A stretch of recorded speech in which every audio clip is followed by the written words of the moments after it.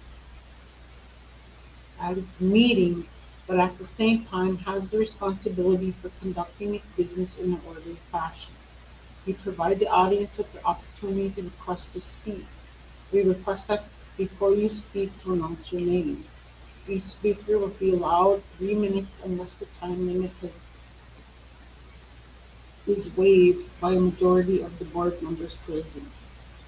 At a public meeting of the board, no person shall orally initiate charges or complaints against individual employees of the district or challenge instructional material used in the district.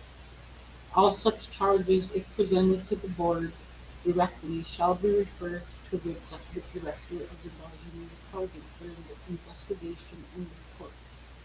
We'd like to remind the public that the school board is not allowed to comment on your concerns.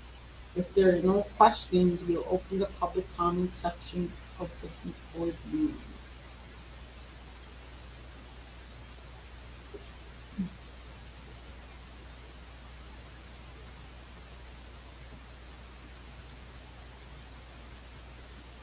Since there's no one present, there's no wrong. So no public comment at this time.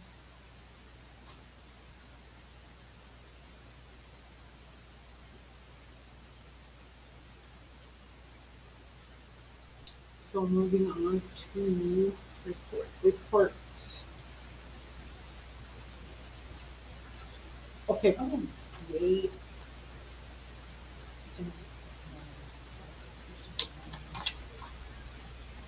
Yeah. Todd, do you want to? If she only has a few minutes, Okay. All right. Are you ready for me? Not yet. You're not. Okay. You're next.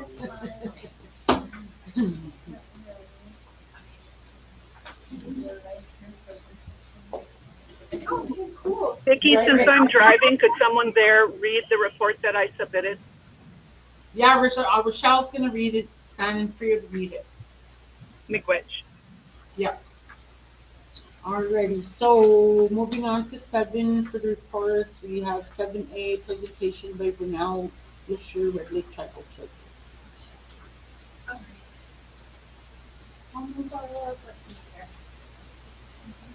Is it recording anywhere over here? Okay. Yeah.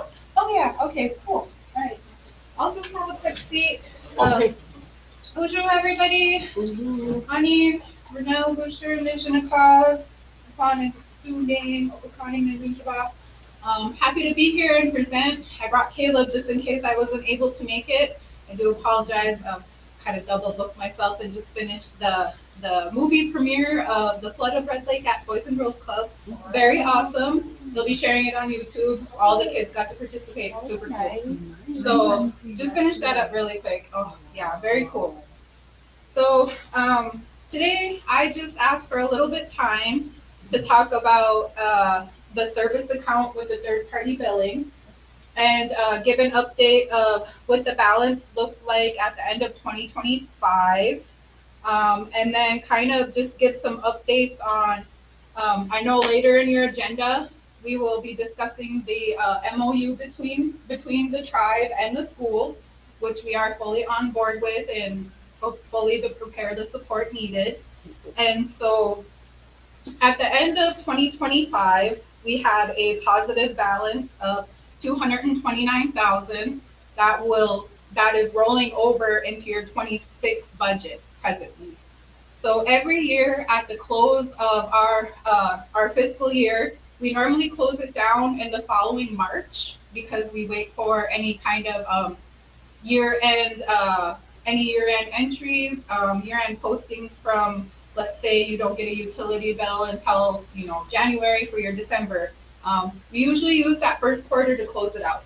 And so a majority of the books should be closed for 25, meaning that all the accruals and all of the suches should have been booked already.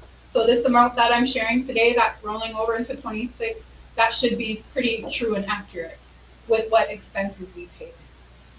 So in the year of 2025, the IM Incorporated team, which is your billing team, they brought in 1,327,000. Now we do pay out to the billing team. We do pay them, and I have to go. I did not break down their. Yes. Yep. 1,327,000 is recorded as program income, which is the income generated from IM Incorporated. We do pay the partnership their share of the dollars and such, and so I do believe we paid out probably about, and I'm gonna, not all of these are their expenses because there's some procentive expenses that are in there. Procentive is the computer program that we use for billing, and every month there is a fee to use it. And so that fee is also booked in the contract line item. To date, what we paid that partner, give or take, is about 486,000. So half of what came in went out to the partnership, and that's how it's set up to run. And so as far as donations go and what we provided to you all in the school, besides operation costs, we also paid out to the Endazhi team about, in donations, we paid out about 500,000 in donations to the school through the third party in 2025. And so that was supporting, we have all the backup documentation for that if anybody would like it. We will more than willing to provide it. A lot of the time, the process is we present it to council, council passes the resolution, and in the resolution should have the breakdown of how the funds are supposed to be used. So in one request, it was 100,000. They asked for laptops, screens, and just, a shebang of stuff. And so resolution normally has the breakdown of what's being requested. Fast forward to 2026, we're moving different.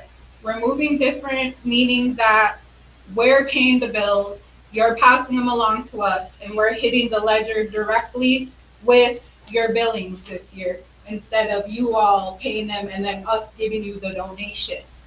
So now the ledger that we have will have all of your expenses quoted out by our accounting system. So that, let's say you go out for a grant and you need to show the in-kind that we contribute, we can share the ledger with you all to provide what we all pay for. And so I thought I ran 26, but it looks like that's probably still in my printer. So with that being said, I do believe the first quarter of 26 may have a negative presently, but only because occasionally the program income does not get booked until a couple weeks after it comes in. And so Evelyn McKinsey, she's our accounts receivable lady. As this money drops in from the state, she is about a month or so behind on recording it back to the ledger to credit the account. So although 26 looks like it's in the negative, it's technically not, because bill money is still dropping in. So just a heads up there. When it does get too close in a negative, that's where I knock at the door and let you all know where we're at and why we're in that type of boat. But presently, we're not in any kind of critical condition. Everyone's still cruising nicely. So with that being said, the MOU is going to be critical for us moving into the 26 and 27 school year, because one, we want to keep the heat on, the lights on, and the bills paid. So it is our mission to do our best to be at the front end with you all. And our hope is to, once you get the bill, you pass it on to Eva. Eva will process it in our Laserfish system, and it will be sitting on our ledger on your behalf. And so other than that, another piece that I want to kind of rewind to and just put out there to stew on for upcoming conversations is you all absorbing wasabi. If you absorb the little pre-K class, they come with trust fund money. Every year when we review to pull from trust fund, there's language and culture. That line item is set specifically for wasabi. And it teeters around anywhere from 150,000 to about 300,000. It varies. But that is another piece of funding. Like I said, if you all absorb them, they do come with dollars that come from permanent trust and occasionally a general fund type match. So just wanted to throw that out there as you all are developing the coming school year. If you are planning to absorb, we may want to set up a similar structure of an MOU if need be, if you all cannot add them into your curriculum or not, and then just almost charge us like a room rent maybe. That could be worked out too, because technically this asset is on the band's book. So either way, we're open to if you all want to rent them a room, and then we could either one consider it in kind to us, and then just let the dollars drop, or we'll work out an MOU of what does that look like. So if I could just interject, and Todd, you can hear me okay? Todd is the school management services, our financial entity.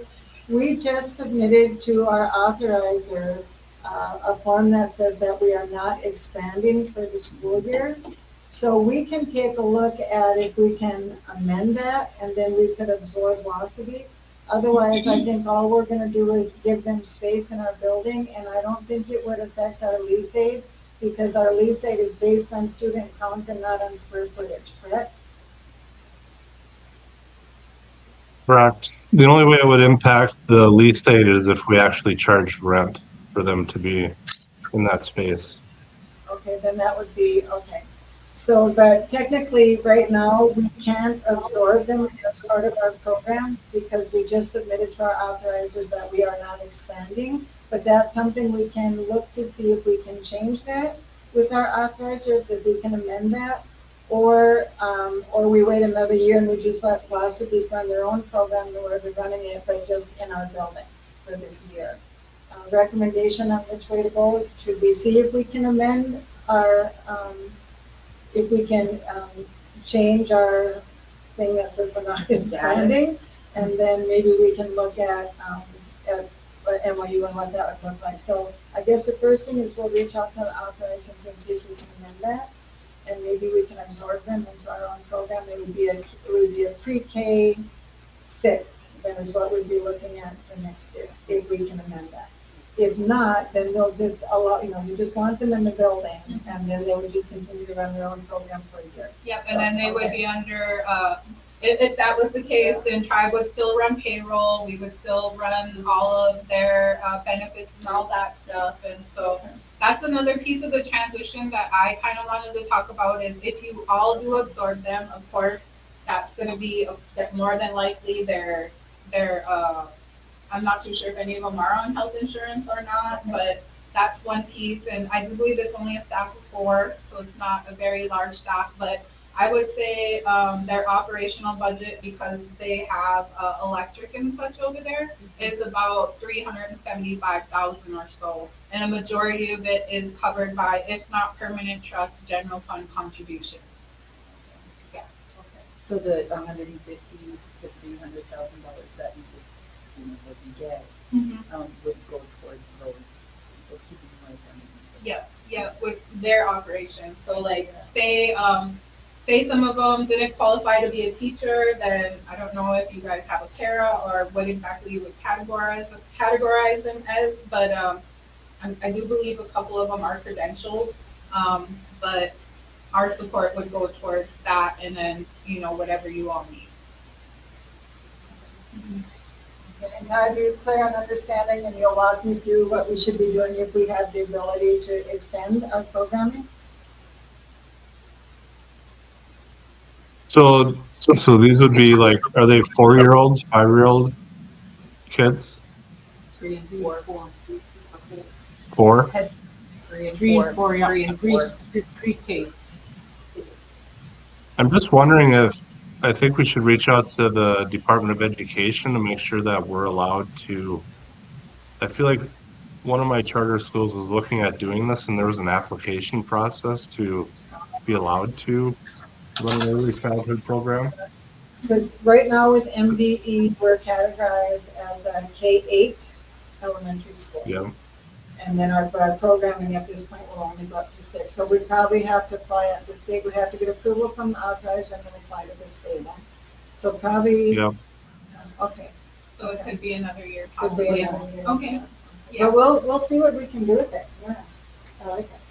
Yeah, another positive would be if any of those students had special needs, I think we would generate early childhood special ed revenue as well and be able to count those students as ADMs to generate formula revenue. So that would be a positive from a funding standpoint.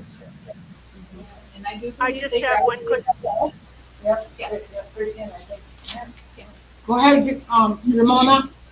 Okay, I just wanted to interject here that since Wasapeak is already being funded by the tribe and they're handling through third-party billing our expenses, it'd be much easier for them to delineate that out as far as electricity and whatever, so that it would be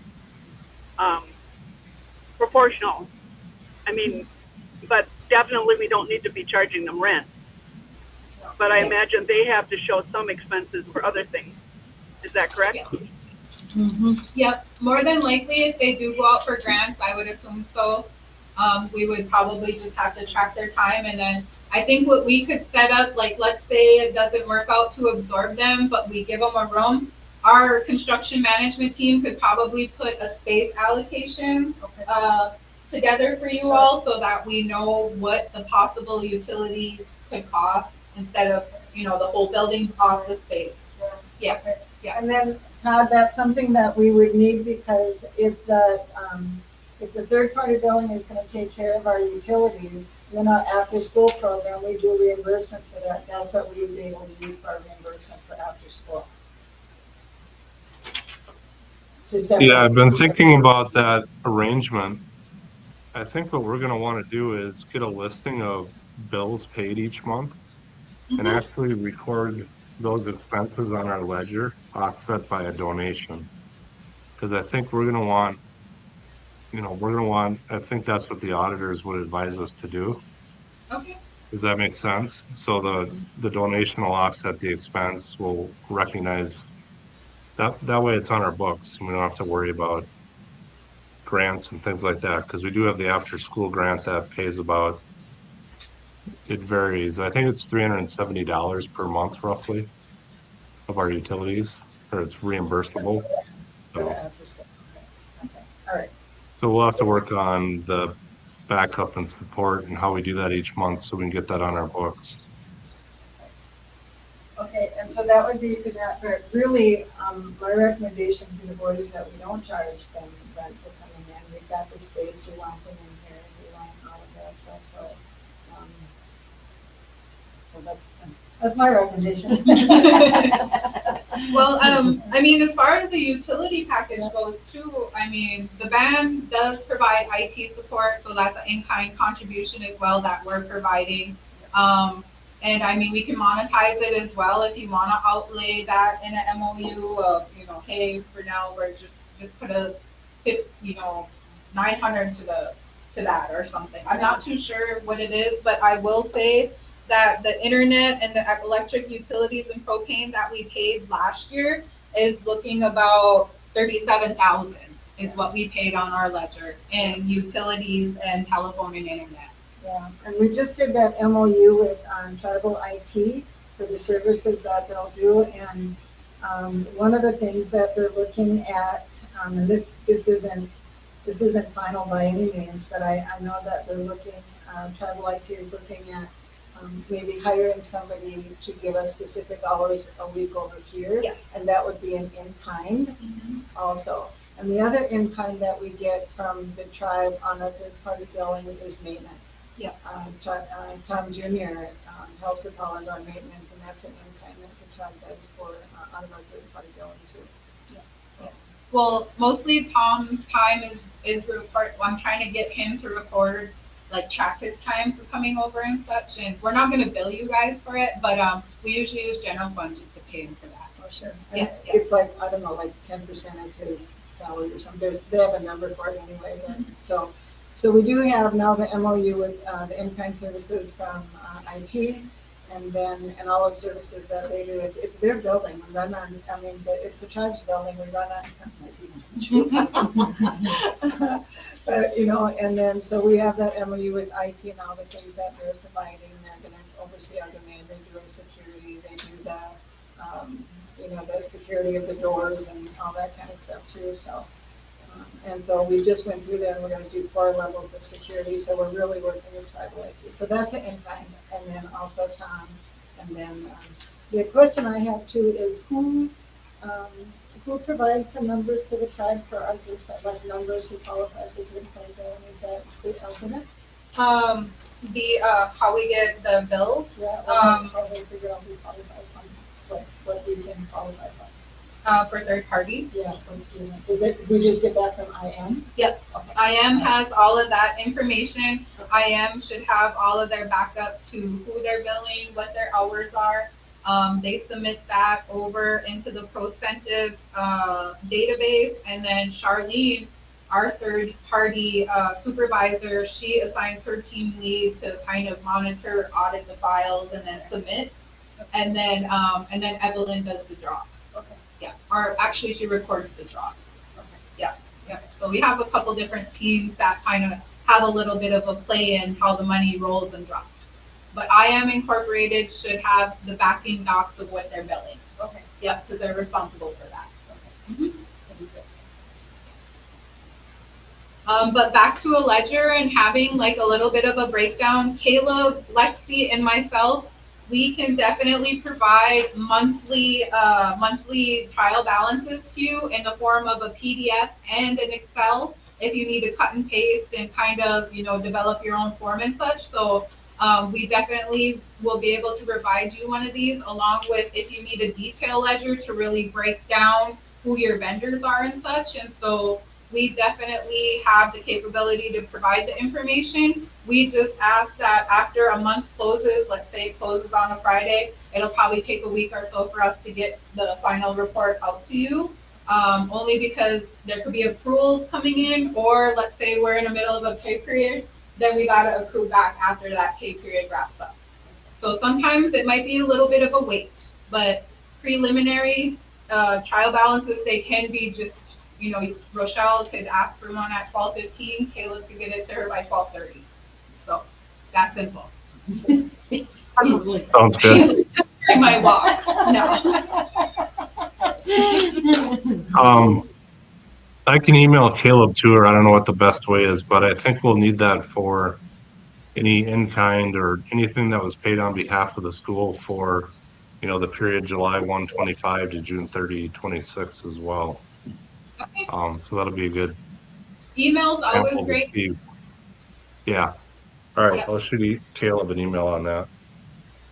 That would be great.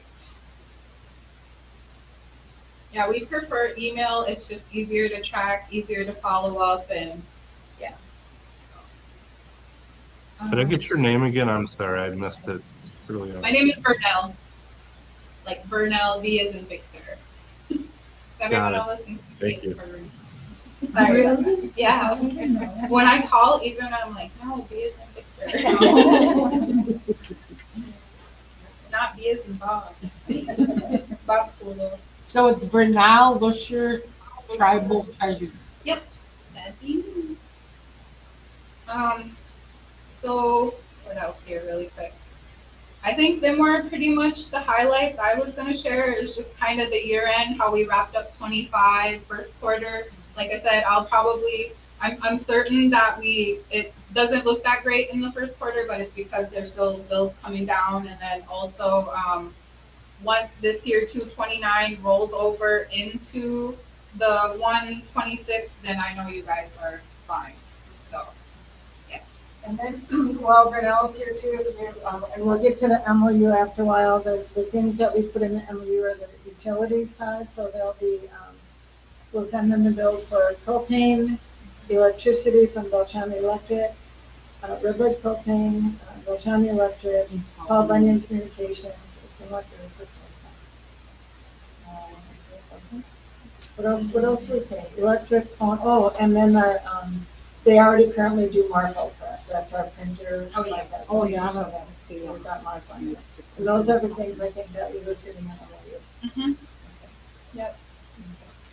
And then anything outside of the actual utilities and operations, it'll be business as usual of putting a presentation in front of council, then requesting the extra.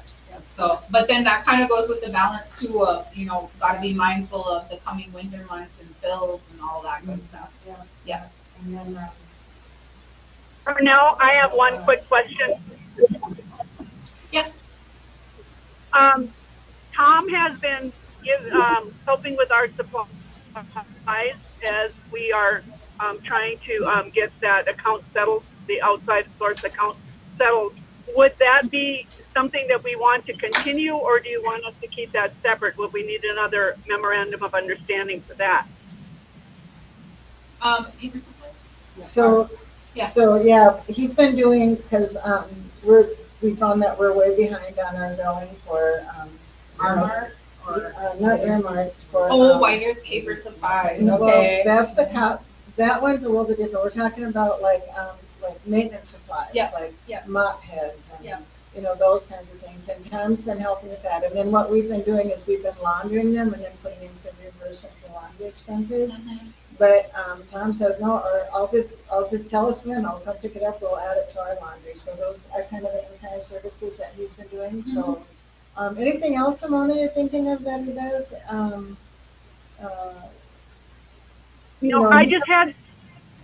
I just had some questions about like the bigger maintenance projects, like our hallways need to be painted. Is that something that he can work with us on doing?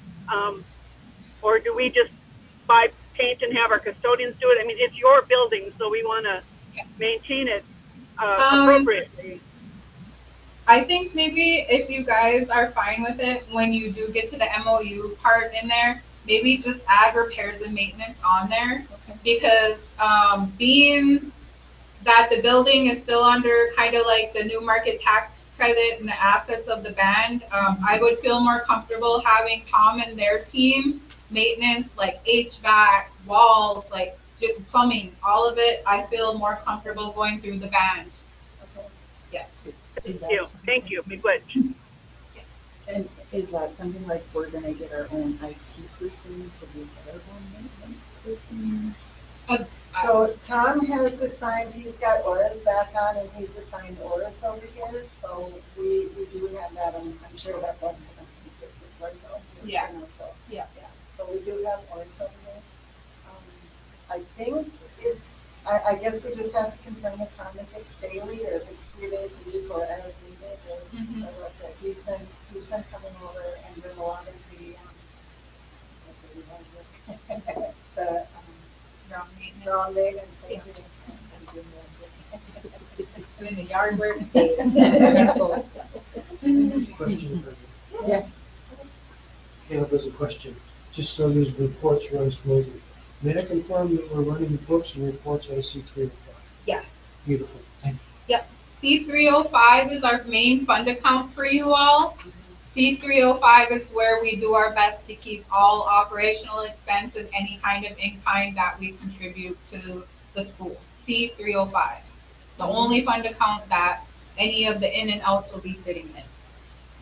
And let's say we just so happen to get a grant for you all, that will be its own standalone number if we ever get a pass-through for you all. Sometimes pass-throughs happen. For example, Boys and Girls Club usually gets a pass-through through the tribe. If it's our EIN, we have to do the financial report. If it's your EIN, you all responsible, and we'll just administer the money. So a pass-through is, Well, when you get a grant, it could be an entity that is capable to assist with any of the admin, the indirect expense of the actual grant. So let's say, like Club, for example, if the funder is uncomfortable dropping it down to them, we're almost like a co-signer to them. So we're the pass-through where the money comes to us and then we help take care of it and we give it to them. But it's on us to do the reports, to be, make sure the numbers match the ledger, and back to pass-through. If it's our EIN, we prefer to do all the work. If it's your EIN, we can still just help. So you guys writing grants for us as Oh, well as? Well, no, we're not. Or I don't know if Missy is. She maybe could be. I'm not too familiar. There's an occasional one she'll throw out to different teams, and if it fits your guys' bill, she'll go for it for you. Yeah, yeah. So I think it just kind of varies. Yeah, who fits what bill. Yeah. So, I would let everybody know that we currently have one of those. The MIAC? Not it's the Growing Justice. Oh, yeah, Growing Justice. Yeah. And that's a different fund account too, right, Caleb? Or do we have it mixed in? Sorry, did you ask, is it a different company ID? Yeah. It is a different company. Okay. Is it one of our new G accounts? Okay. We started a new, we were running out of C numbers. And so in our accounting database, now they're G numbers. So instead of a C dash something, it's now if anything new, they're all categorized as Gs now. So the Growing Justice Fund, we received that grant for $250,000, and that passed, then it goes to the tribe, and Caleb and Vanell have that, and then we will, when we have something, then we'll submit for that. Like for example, there's a position in there, a part-time position to oversee some food sovereignty kinds of things like that. And I think there's like money in there for an outdoor kitchen and those kinds of things. So the tribe, that's sitting with the tribe right now. And then when we're ready to start moving on it, then we'll go through the tribe for those. And the reason that it was written that way is so that we have 100% accountability on that we can't just take that grant and use it for something else. Another kicker on a quick pass-through information that I would just like to share with everybody is that when it's a pass-through grant and the band is responsible for it, all of our procurement is followed for that grant. So because it's going to be audited on our side, so they have to follow our procurement standards. So a to-do item to share with you all, we will provide you a copy of our procurement, so you all know what it is, our policy, and then also our capital procurement, just in case any of the grants happen to have a capital, so that we all kind of fall in line with our policy. Yeah. And then this board has approved our own state match procurement, that we use the state procurement one when you guys pass that one, so we'll just match it up and make sure that, and see if there's any differences or similarities. Yeah. Yeah, ours is pretty standard to the GASB standards. We try to stay to the federal GASB standards. Okay. So it's pretty standard. Yeah. But we did just recently update all of those, so 26 was our new year of implementing a lot of those. Another kicker that I just want to throw out there, and I'm not too sure, Todd, if this is your question or not, but GASB standards, I don't know if they're different for schools and charter schools or not, how you guys go about those with audits and such, because I'm not too familiar with school audits. I'm learning about those a little bit. But would just like to say that a new standard that was updated with the band recently is the contract and lease, the GASB 86 standard. And so right now the band is having to go through reviewing GASB 86 and vetting out contracts and leases on anything we do. It could be a photocopier contract. It could be a contract with a contractor who works for us. So this new standard, let's say a contract's $50,000. If it hits our threshold, we actually have to start to capitalize on that now per these new standards. Okay. And those were just put in place for 23, so it's just hitting our audit.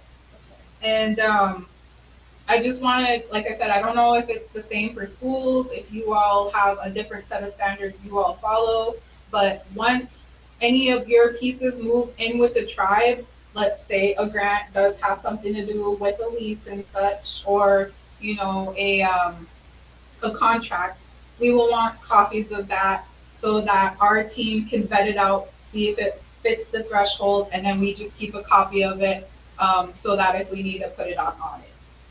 So I just wanted to throw that out there as a FYI for the upcoming, if you all, I do believe our threshold, we may have set it at, I'll have to double check this, but we might have set it at 50,000, but I'll double check.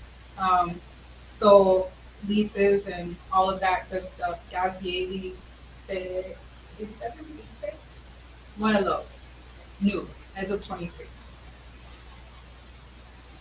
Yeah, I haven't heard of that one for schools yet, but Yeah. it's very possible it's coming.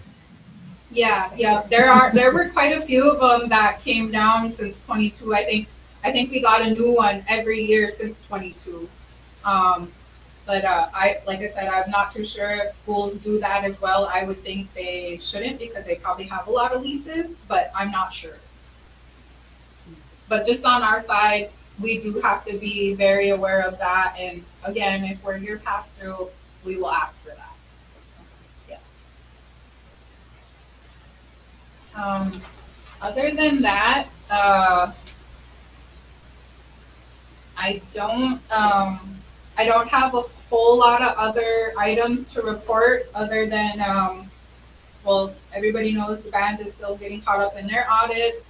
If there's any question, you all were not in operation until 23, so it's kind of like you're not really intermingled with a whole lot of our stuff, so I'm not really worried about knocking at the door and finding things at this point. We should be good, right, Caitlin? Yes. So, looking at it. So with that being said, just hope to, one, stay a part of your guys' financial conversations, and two, be willing to show up to the table to share updates. At least a minimum of a quarter would be nice. Yeah. I just want to state on the record how long time this has been in the making, and I think it's absolutely the right thing to do, and we have better communications, weekly finance team meetings, and yeah, not just a once every 3 months request for money. Mm-hmm. You know what I mean? Yeah. That we just, I love that we're having these conversations together. Yeah. Yeah. And then, if need be, Todd, like say you or any of you guys, if you want to review the 24 as well, just so you can maybe start to forecast a little bit, we can share that ledger as well to show you what we covered, so that when you put your model together for the coming years, if need be, you have our side too. Yeah. I feel like 24 and 25 will kind of help you guys a little bit because we did take on a lot of expenses, but mostly because, I mean, you guys are just starting. You know, we gotta infuse. Yeah. Much appreciated. You operate on a calendar year? Yes. Okay. All right. Sounds good. Well, that's kind of tricky. Yes and no. Yes, I do. I do have my self-governance. They operate on the federal year. So I guess we'll have a little bit of both. Because federal doesn't start until the 10-1. If that makes sense. Yeah. I'm just going to stay confused on that one. Yeah. Well, I'm like, we close our book at the 12:30, but like some of our funding agreements, like they don't close, I guess. Like our self-governance stuff, it kind of just, it's a different time frame. But that's not mixed in with you guys. General fund, we're calendar. So sorry to confuse you. I have too many in the top.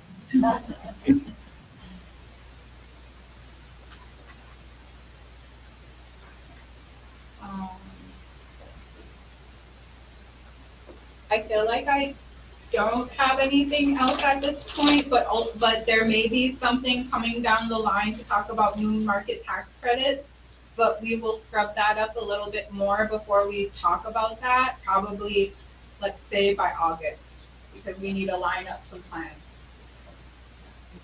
So. But we're working, we need to line it up before we get to the plan of where we're moving. Yeah. So, other than that, that's pretty much all we have from our team. Yeah.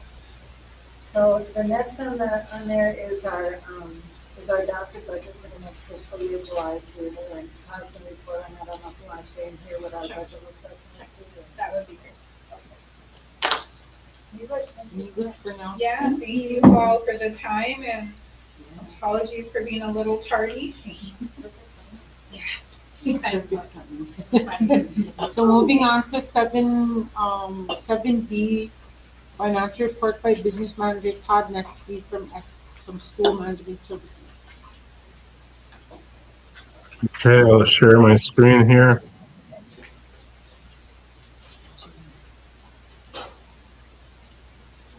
All right. Can everybody see that, or does everybody have a copy in front of them? We good? Yeah. Okay, so, oh, go ahead. You make it a little bigger first, You can use mine all on.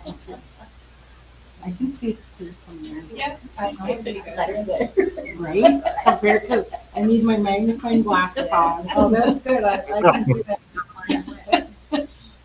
All right, so our enrollment assumption for FY27 is 100 students, grades K through 6. Initially we were at 105, hoping we would be able to get to 15 students in each grade level. We did back it off by 5 students. Keep in mind, each student generates about $10,000 in state aid for us. So if we come up short, we may have to act quickly as we get into the new year. So the revenue generated by those 100 students is $932,389. We also have basic skills revenue of $226,313, and this one actually in the FY26 revised budget, it's included in this $1,278,188. It was $329,000 last year. So if they had a hold harmless in place, which maybe you heard about if you're listening to the school finance legislation, well, they changed that for FY27. So we were definitely harmed by that legislation, about a $103,000 impact again. So nothing we can do there. Our American Indian Ed Aid is another significant state aid source, $86,000. And you can see our charter release aid coming in at $118,260. Special education aid is up about $250,000 compared to FY26. Although this is just the budget.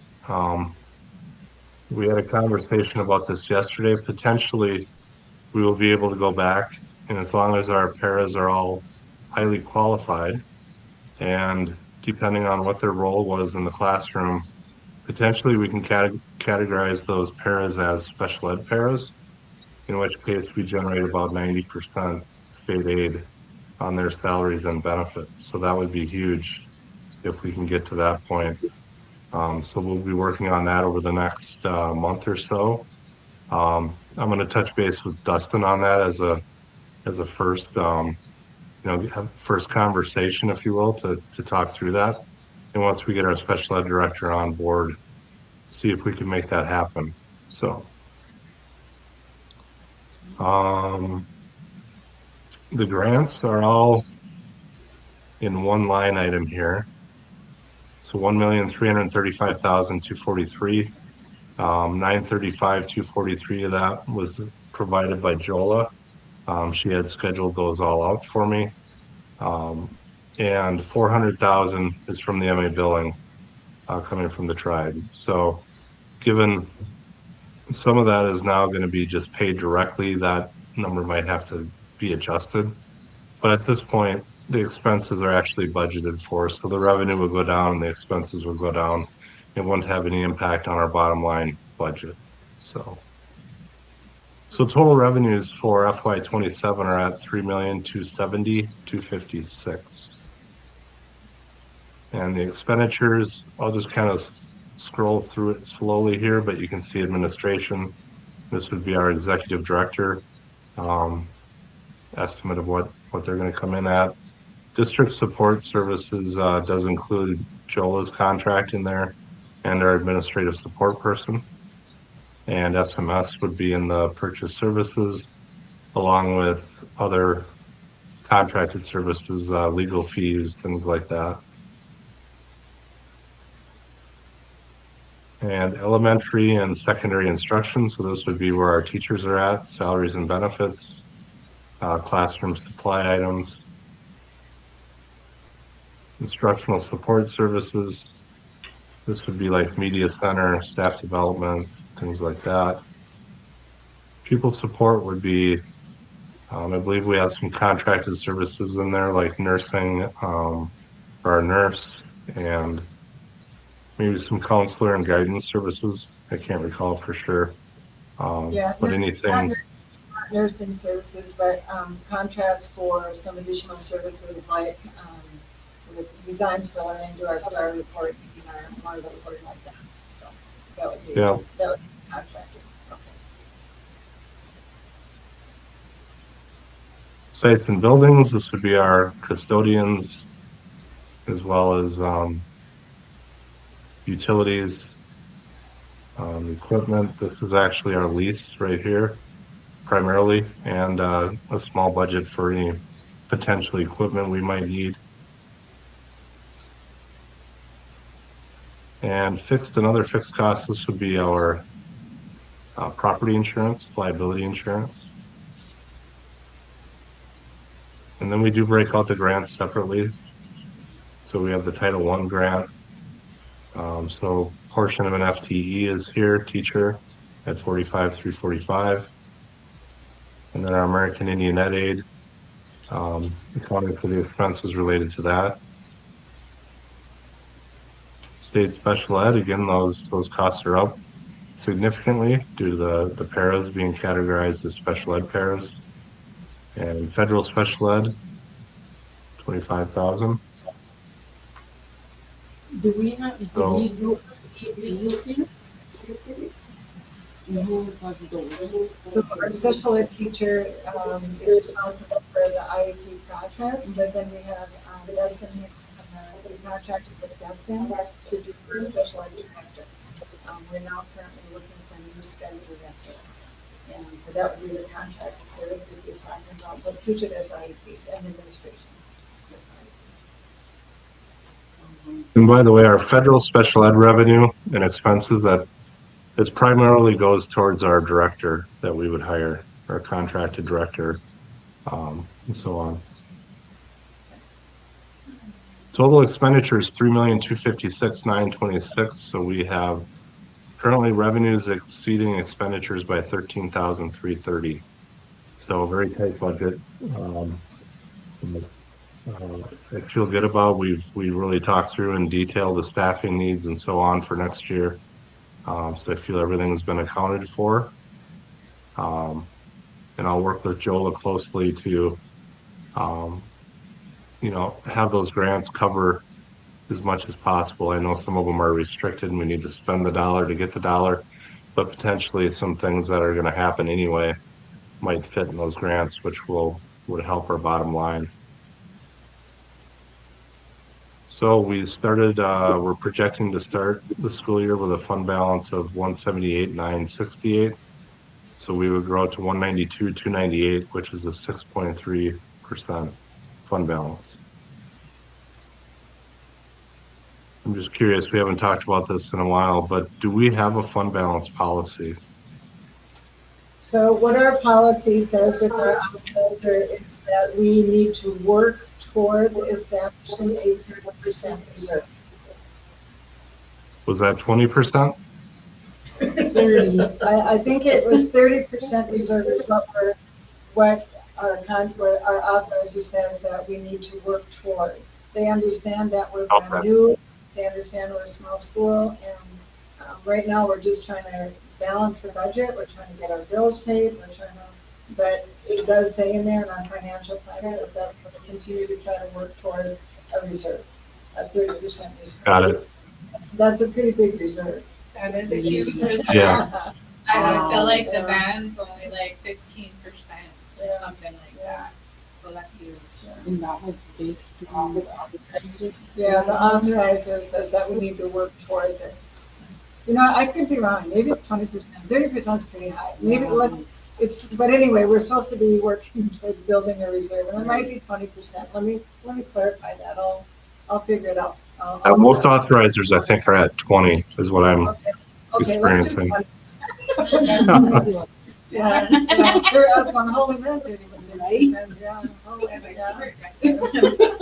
Let me borrow some of that. yeah, but so that's what it says. We know we're not there, but they know that we'll continue to work towards that. Yeah. Okay. Any questions on the budget? Do we want to approve this now, or should I just go ahead and speak to the other financial reports first? So the approval, the action item on your report is a little further down. So I think if you just want to go right to our monthly finance report. Yeah. Really Okay, quickly, so look. I did have one small insurance question. Yes. So your insurance line item, you had it under number 17, purchase services for the 30,000? Yes. Okay. On our ledger, and then this is, I'm not too sure, that's the building property insurance, right? So Yeah. so here, Todd, what's up? Like, we're meeting next week on the 24th with to get clarification on the property. We have a new proposal from our insurance because the school insurance is more or less a liability. And for like if a student gets hurt or a teacher gets hurt or, you know, something like that. And then the tribe has their own insurance policy on their property. But when I'm looking through the policy, and Caleb and I were talking about this, it does say in our policy property, but I'm thinking that property is things like, not like the property, but like the desks and furniture and, you know, kitchen stove and, you know, those kinds of things that are that kind of property, like a scrub machine or, you know, things like that. But anyway, they're coming up to meet with us on the 24th, and I invited Nicole to come over and Caleb to come over, and we want to review everything in that policy. Like, they have a whole bunch of teachers listed in there, and we know we don't have that many staff. So we're going to look at just going through the whole policy and get clarity on exactly what this property means. Yep, so that would be great. And the reason why I flagged it was because when we booked the property insurance to the 305 account, we are getting about 46,000 is what we booked, because every month Nicole Johns, the lady that will be here to sit with you all coming soon, every month we book about $3,838.58 every month. So that's an invoice that you're paying? Yes, we do pay it, and we're booking it to the third party account. So our team, Nicole Johns, she breaks it out based off of what our broker has it by your guys' square footage and such. Okay. So we just need clarity. So is that why we're having? Sorry, Rochelle. I'm just wondering, are we double insuring? Are we paying so that's insurance what for the the same? question is. And so Caleb and I were looking at the proposal we have to renew by August 10th, our insurance. So there's a part in there that talks about property. And so I was saying to Caleb, I'm sure it's not the physical property. I'm sure it's like owned property. Mm-hmm. So we just need clarity on that, why we're having Nicole come over and help us with that. And then we're going to do all the adjustments in the budget or in the insurance before we do renewal. So we're just waiting on clarity on that and hoping that we're not doubling up. Yeah. And then our side, because it's new market tax credit and all of that kind of fun stuff, it's required of us to have insurance because of the audit and those standards and such. And so Sure. I don't think it's a double up situation. I'm pretty sure they are kind of segregated out because of like our standards, right, Caleb? Would you say? Agreed, Mayor. Yeah. Yeah. Just so I can give you some names. With Rochelle, we received the 4 policies that cover the insurance, and those are disability, liability, workman's comp, and property. And of those, the first 3, the school is, it appears that the school is paying for those disability, liability, and workman's comp. It was nice for me because I'm learning all this for the first time. I shouldn't be, but I am.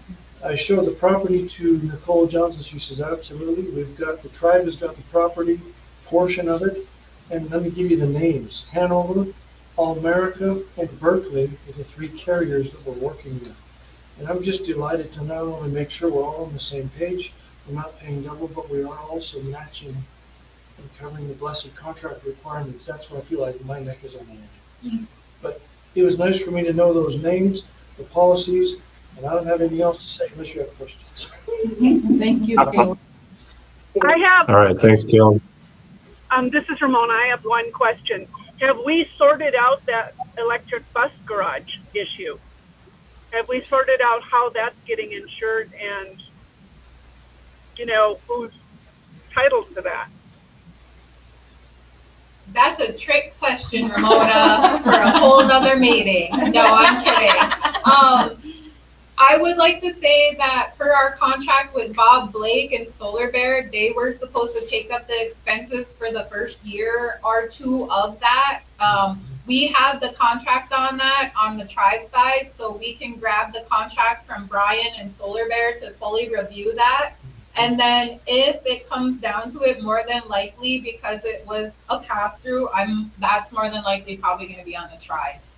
But back to you all utilizing, we need to clear out that muddy area with Bob Blake. But I'm almost certain that Solar Bear should be incurring those expenses for the first good year and a half of that project. I think it's coming up this year. I think it's coming up this year. So then the tribe's insurance renewal is happening right now, and we actually go to renew 7/1. And so I can actually verify that with Pat tomorrow, and then I'll try to get the docs from Solar Bear to see, one, maybe if he would extend it out, being that we haven't really utilized it, or it'll just be a matter of Nicole Johns booking it on for us. So we have the vehicles insured, it's just the garage itself we don't. Yeah. Yeah, and right now it is covered under Solar Bear. I'm almost certain it's covered under Solar Bear presently. Yeah. But I'll make a note for that one to check in with Bob Blake. How did you just get it to shut off then? Oh my gosh. Just a funny story, if you give us a second. So we used those buses and we couldn't get it to shut off. And we are looking in the manual how to shut it off, we're doing all that. And it has to do with that rear exit emergency door. You have to hit that button to make sure that emergency door is shut before the bus will shut off. But there's like steps to it. We had to figure it all out. We had everybody out there reading the manual, plugging it in, unplugging it. It was crazy. Yeah, we got it. Oh, we got it. They go green. Yeah. Can't turn it off. Can't shut it off. That's the only question I had, Todd. Thank you.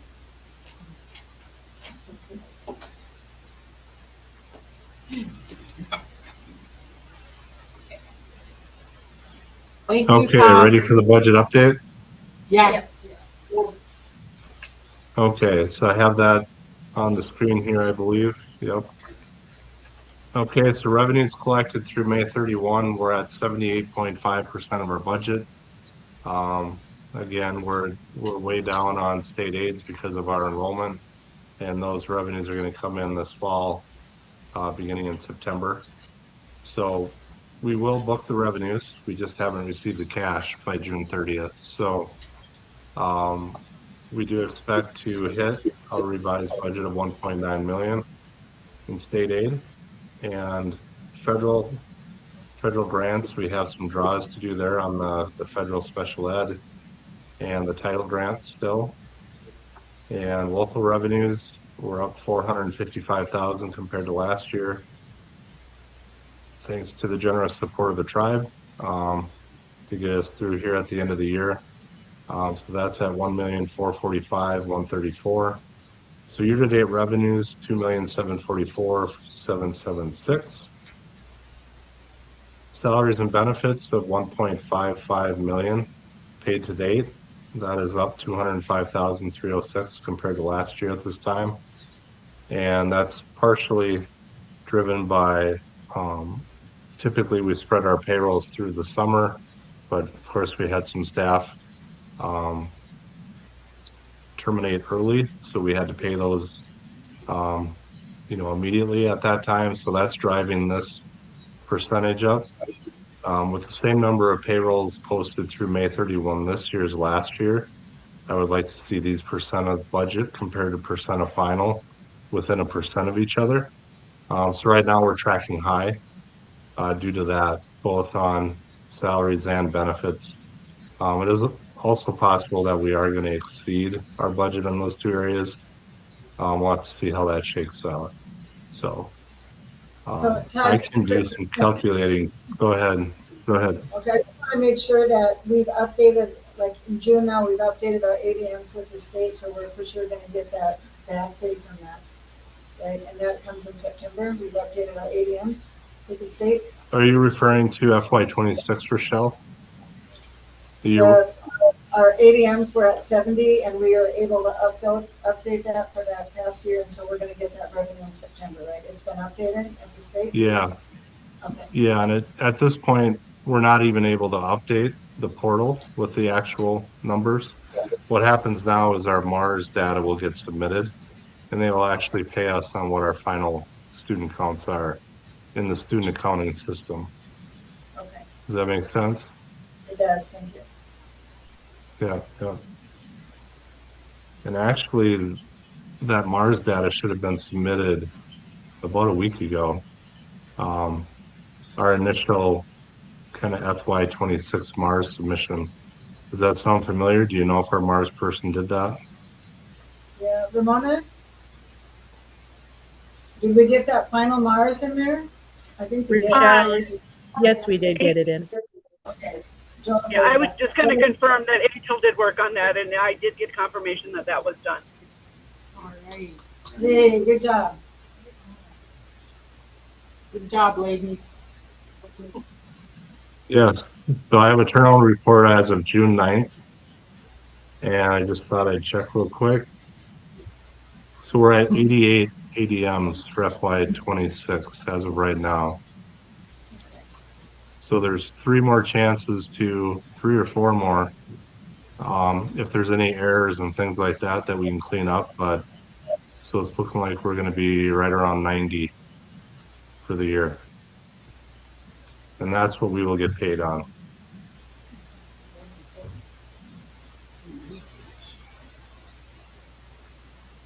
Okay, so purchase services, we're over budget a little bit at this point, 14,865. Supplies also slightly over by 22,530. We do have budget remaining, and this is essentially our lease. And it's going to be weird this year because we booked a payable at the end of FY25, and that we weren't ever able to make that lease payment, which is why the state ended up taking our aid back. Well, that expense is going to get reversed in the current year, and it's going to kind of wash with our lease expense this year. So on the ledger, it's going to look like we had zero lease expense.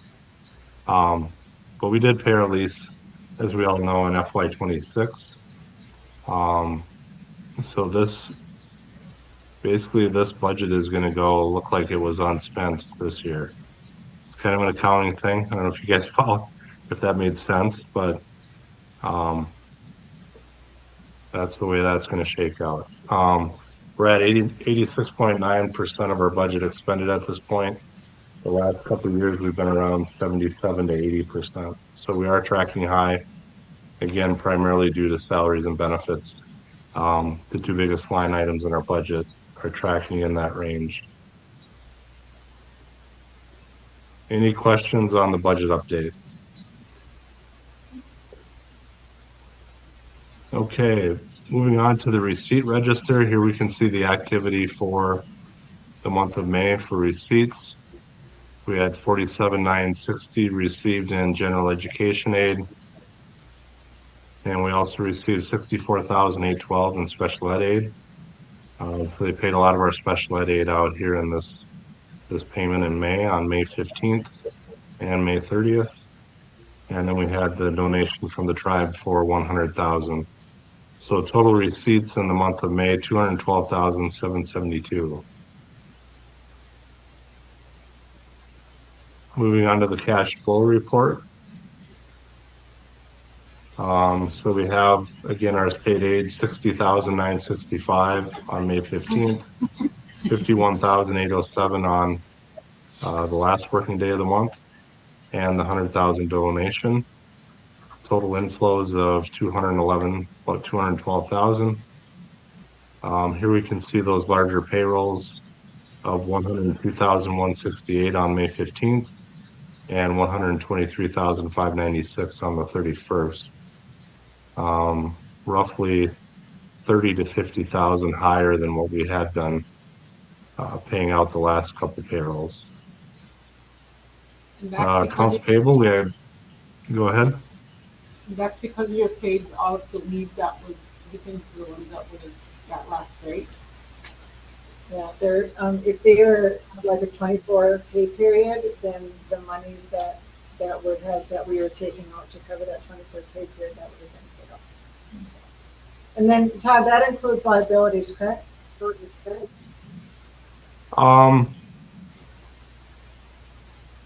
Yes, the schools share towards liabilities like FICA and PRA would be reflected there. And then we have accounts payable of 221,386 on the 15th. That included a $160,000 payment to T&K, which I believe that's what freed up the 129,000 that's coming our way, right? That's correct. Yes. No, we're and not. Then we have another 90. Oh, go ahead. There's a question on T&K. The 160,000 was a former reimbursement for work that they had done previously, so we got that. And we've done 3 payments to them, but we still owe them a little over 100,000, and we have the payment agreement that starts in July. We're working to be paying them. We're paying them 15,000 a month, 7,500 bi-monthly, whatever. So when the state aid comes in, until it's paid up. So we still owe them a little over 100,000. Okay, and we had an additional. 100,000 is from a different grant that you were talking about. Jola? Oh, Todd, I said that 129,000 is actually from a different grant. It doesn't have anything to do with T&K. It doesn't. Okay. Okay, just stand corrected. An additional 99,340 was paid on May 31. So a lot of bills got paid in the month of May. About 320,000. So total cash outflows 555,000 in the month of May. And we are tracking at a deficit there on the ledger, but things do straighten out in June. And this 280,000, or actually I estimated 100,000 to be coming in on June 20th. It'll actually come in tomorrow due to the holiday on Friday. And this is actually 132,015. The state just posted that today, so that's good news. And that's because we got our lease aid our first payment on our lease aid of about $75,000, and there was another $30,000 or so related to the American Indian Ed Grant, which was approved maybe about a month ago. So that revenue is starting to flow too. So I'm hopeful the state will keep updating these payments semi-monthly as they get caught up on those, and we'll have some larger state aid payments come in as we run into our July and August payrolls. So, any questions on the cash flow update? Just real quick, so we're approved for 151,000 on our lease aid, and then the formula is going to give us about 118, and we just received about 75,000 of the 118. Correct. Okay. Yep. Thank you. Okay, and our balance sheet, negative cash on hand of 81,973, accounts payable of 19,569, and payroll liabilities of 489. Our beginning fund balance of 189,034, and our current year-to-date loss, basically revenues versus expenses for what we've received in cash through May 31. So total liabilities and fund balance as of May 31, negative 81,973.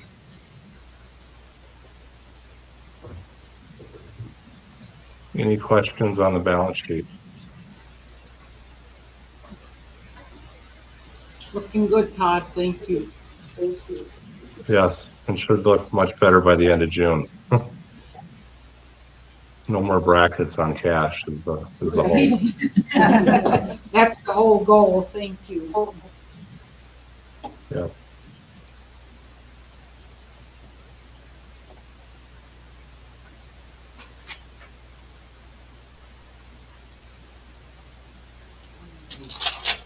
You good, Todd?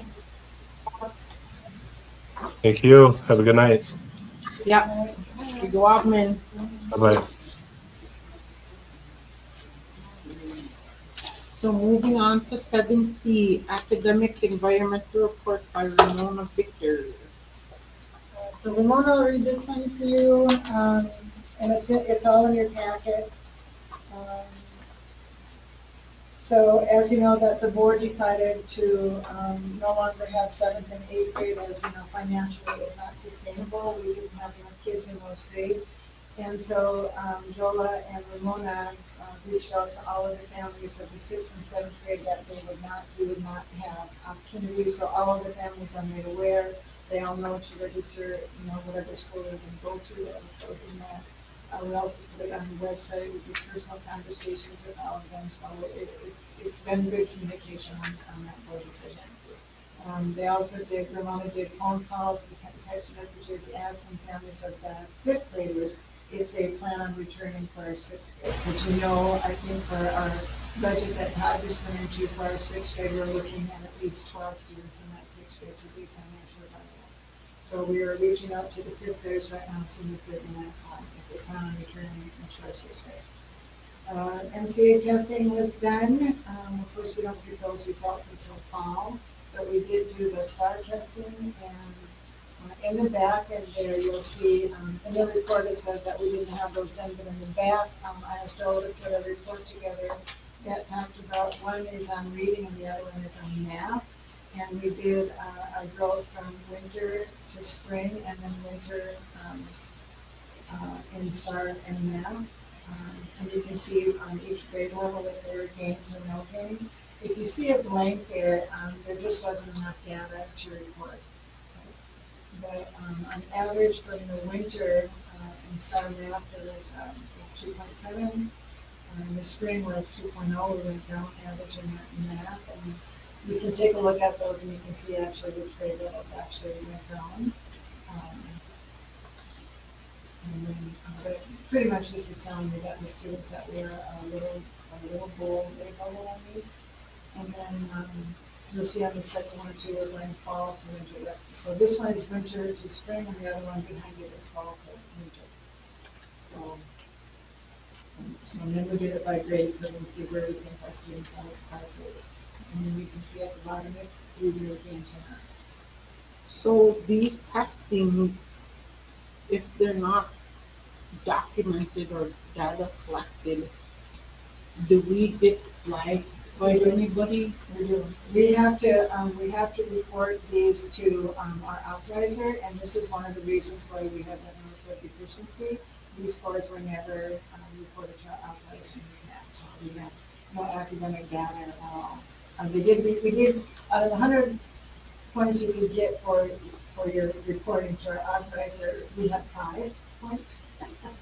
Because the MCA's eventually conceded when they came and got reported. Other than that, nothing had been reported to our authorizer. So you'll see that we've been working really hard. We did ask them to switch our assessment from NWA because that was anything to STAR. And in this upcoming year, we'll be switching from STAR to Galsbridge. And that's the new requirement. So this summer, we're looking at switching over to Galsbridge for our academic data. So we'll be doing that. I think one of the biggest things that on our assessment results is not that our students don't know the information. I think it's the testing fidelity. That we need to make sure that when the students are testing, that they're in the right environment and that their prep is correct, all of those things. So we really need to do testing to fidelity. So we'll be working on that. Yeah. And then Ramona talks about the summer programming. Currently, we have 50 students enrolled in our summer program, and we have an average of 30 students that come every day, and all the things that we're doing in our summer program. Today, we have the bounce house, and we invited our Wasabee graduates to come over today to tour the school, have some lunch with us, have the parents come over, because we're hoping we'll get those Wasabee babies into our kindergarten. I don't know how many actually came over today. I don't have that number, but that was the day. Today was the day that happened.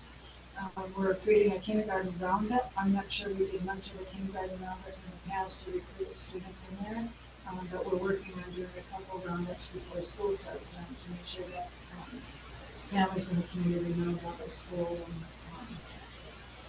And then of course, she talks about the MOU with the tribe doing our utilities, and then moving forward, the more wants to know as we transition or if we transition to new administration, that she is just so glad to be able to continue to help out in the way that she can.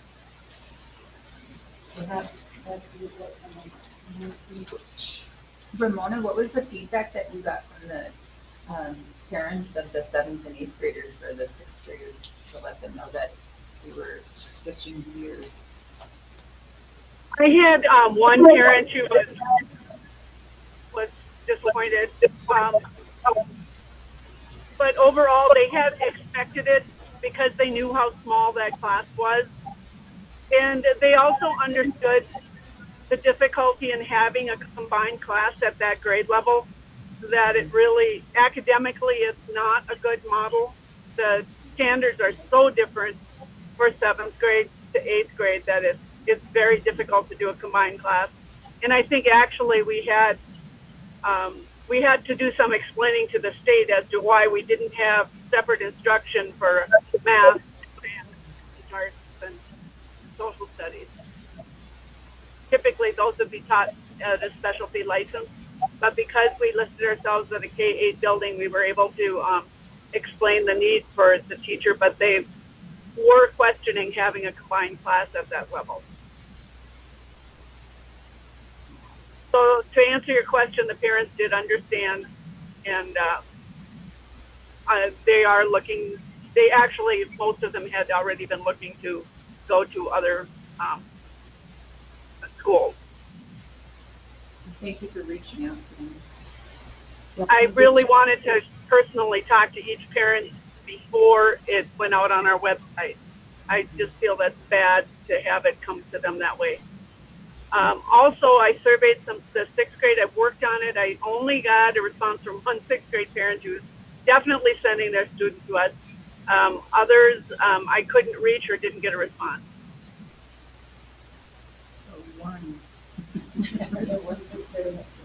I know, so we're going to have to really do a push if we want to get at least to 12.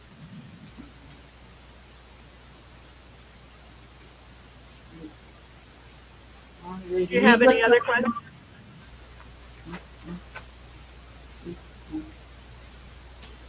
Alrighty. Bowing. Thank you. So moving on to 7D, APAC Committee Report by Anne Marie English DePaul, APAC Chair. Okay, APAC doesn't meet in the summer, I guess. We're taking the summer off. Just kidding. No, I asked her Mona in May if we were going to meet, but she said we didn't, so we didn't. Okay. We're on summer break. Alrighty then. Alright. So, I'm just gonna put doesn't work on summer. So moving on to 7E, the Endazhi-Nitaawiging Charter would like to acknowledge the help and the support of the Tribal Maintenance Department. Tom Shinofsky Jr., Dwayne Cook Jr., Arnold Ray Shinofsky, Johnny Kovanes Jr., Cadence Lyons, and Tim Goodteacher. They gave their time and assistance to travel to the cities and load up furniture and other supplies from the cozy charter school, all the benefit of our school. We are grateful for their care and assistance. Oh, Miigwech. So moving on to 8, the consent agenda. I need a motion to approve the regular board minutes of May 20th, 2026, special board minutes of May 26th, 2026, special board minutes of June 10th, 2026, regular board minute changes of March 18th, 2026, regular board minute changes of March 27th, 2026, and special board minutes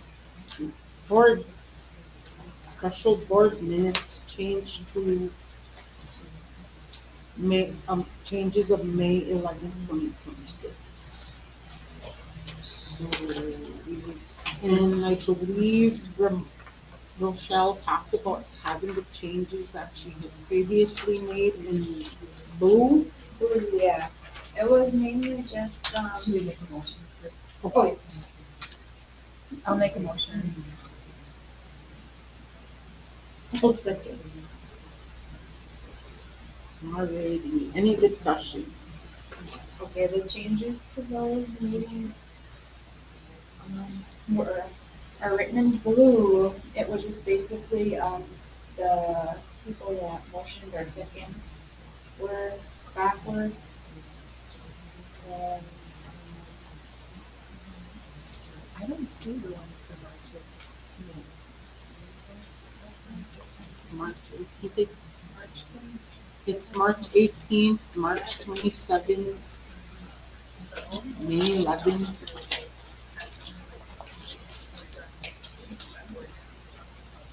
yeah, March 18th. It should have been the first one because I have it.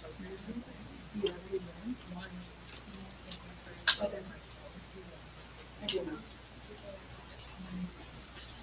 I just have to place it in the ballot. Yeah, it's a public package.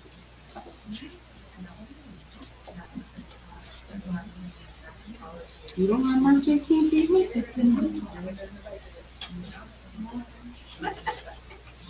Really? Oh, wait, it's stapled. Oh, There it is. It's stapled to the June 10th.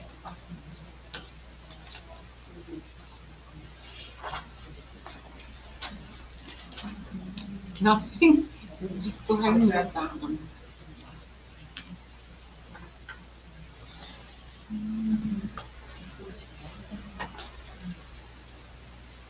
How come you're looking for that? Because I wasn't seated exactly yet. Ah, that's right, okay. So how come Yeah, and then, if you look on 10 new business, a motion to open nominations for the school board leader, it had to be seconded. But I wasn't even sat yet, so they had to change that. And then, if you to L, a motion, it had a motion to approve, but we didn't approve it, we denied it. So that's what happened. Oh, okay, I see that. So that was basically on the board. And then if you look at the March 27th meeting, And when I was done on C, a motion to come out of closed session at 5:09. That was all completion. I was looking at that. I was looking at that.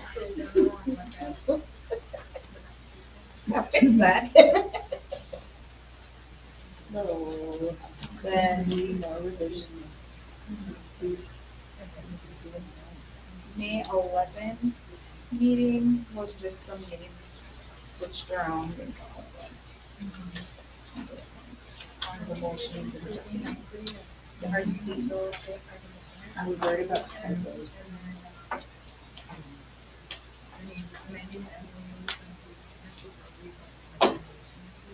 that's what I found, and I did not go back and look at all of the other minutes, but I plan to now because I've seen that there was stuff that needed to change. Much appreciated. So just adding George Spears to my 20th grade. Yep. Because I was like, he wasn't on it, but then he had me to come. He made it come. Blue, May 26th, new business mention center. I don't know, my name isn't spelled right. May 26th? The May 26th, new business number 10. Review instead of an N. Oh, yeah.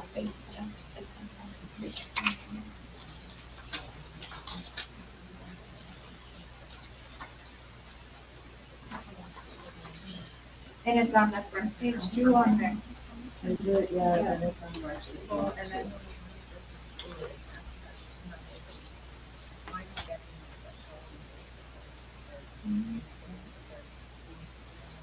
And I know we wanted to do consent agenda, so we didn't do this.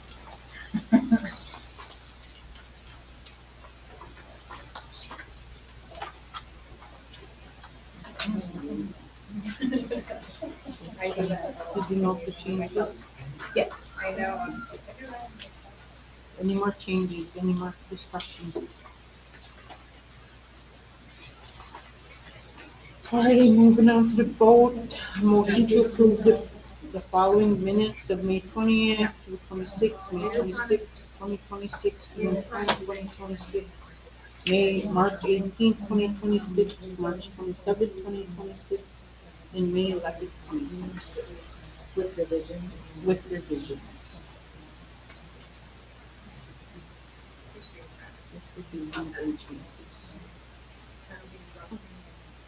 Anne Marie? Yes. Nicomas Paez? Yes. Bianca's excused. Chelsea Jordan? Yes. Victoria Finde, yes. Motion passed 4-0-1.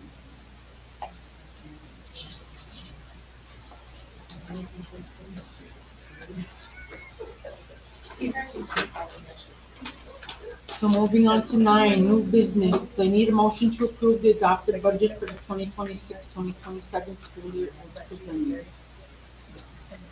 I'll make a motion. I'll second it. Thank you, Chelsea. Any discussion? Any discussion on the budget? Discussion, changes or revisions? No discussion. Revisions. Moving on to the vote. Anne Marie English to vote. Yes. Nicomas Paez. Yeah. Bianca's excused. Chelsea Jordan. Yes. Victoria Finde, yes. Motion passed 4-0-1. Motion passed. All right, moving on to 9B. I need a motion to approve the financial reports as presented. I'll make a motion. Motion by Nicomas, do I get a second? I'll second. And second by Anne Marie. We have any discussions, revisions, changes? Any motions, changes? Revisions or changes? Sorry. No motions, discussion, or revisions, going out to the vote. Anne Marie English? Yes. Thomas Do you want Pius? cake? Have some cake? Yes, I want to take it home. Bianca is excused. Chelsea Jordan? Yes. Victoria Finder, yes. Motion passed 4-0 to 1. All right, moving on to C. 9C, motion to approve policy 206.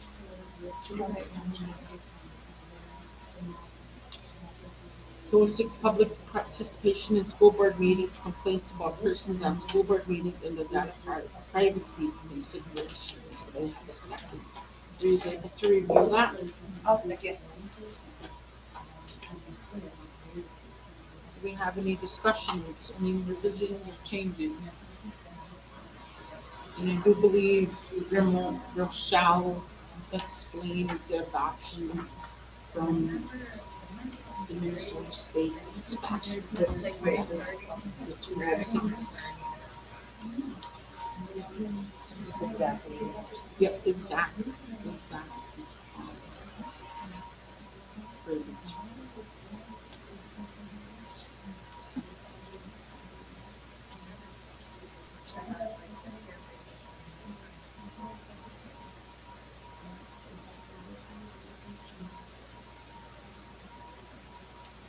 The only discussion that I have, the only reason why we did this because the board was on the petition of the people that were petitioning. This was one of the things that they had brought up.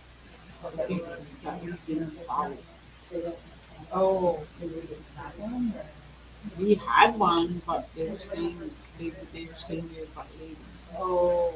So I think in the letter that was sent to me by one of the employees stating, I think we had like maybe 6 or 7 violations that they were stating the board. Oh. So, and this was one of the main ones of the 206, the public participation in the parliament. So that's why we brought that into the agenda.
Any more discussion or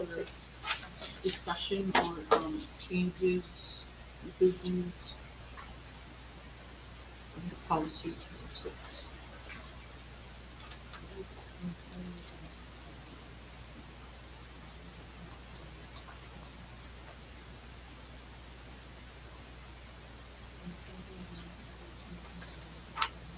So if there's no more discussion or anything, changes, revisions, move on to the vote. And in English, the vote? Yes. Thomas Pius?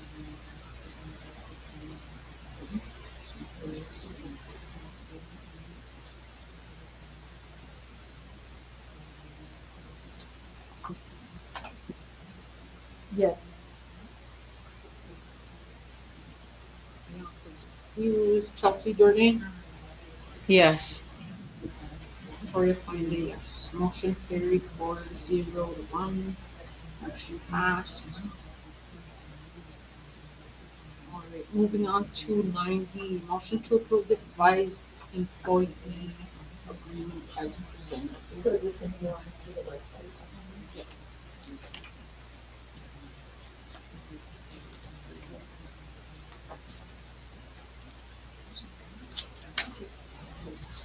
The one by Jola? I'll make a motion.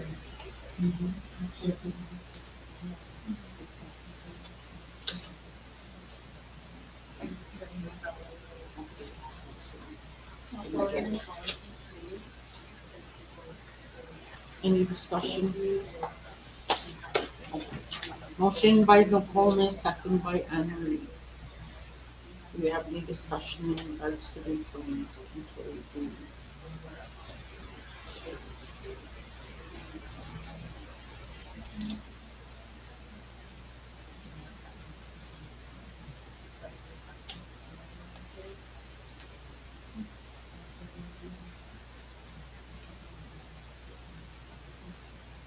So Jola, what type of changes did you make changes to from the current employee agreement compared to this one? If you look, everything that is striked out in red is what has been changed, and then right below it is the new one. So every section, right? And so then I put the new section right below it. Okay. Okay. All right.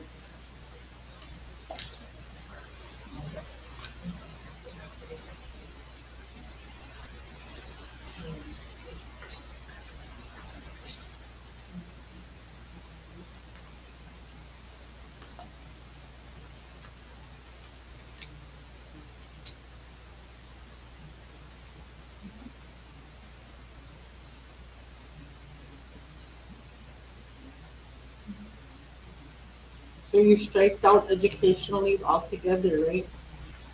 I did because the way that grant was written, it didn't actually support them financially. And so we are going to write a new grant where they don't take leave from their work hours, but they will get a stipend. And so I'm working with the grantor this summer in July to rewrite that grant so it actually we can reimburse our staff that are students. Okay. All right. Thank you.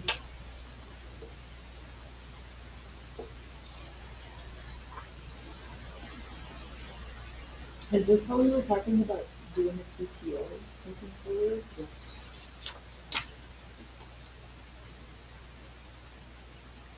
So The reason why we changed that to be like a set number of hours, it was really hard for the staff and for our payroll to like give them it was each 5 extra hours every 2 weeks if they made 30, if they were in attendance for 35 hours per week. So this is just more of a clear and easy, concise way that they have their time off. It works out to 1.5 days per month that they work. So that's where I got the 105 hours from. but we're still paying them out. Pardon? We're still gonna pay them out at the end of the year, I think. So. Yeah. Sorry, go ahead, Rochelle. Sorry. No, go ahead, you got it, you got it. Oh, so we have in there that 10 hours can be rolled over to the next year, and then they can be paid out their hours at the end of the year. But the way the policy reads too, that it is if you leave before your contract is up, and whether it's voluntary or involuntary, you do not get paid your leave. Thanks, Rochelle. I forgot about that.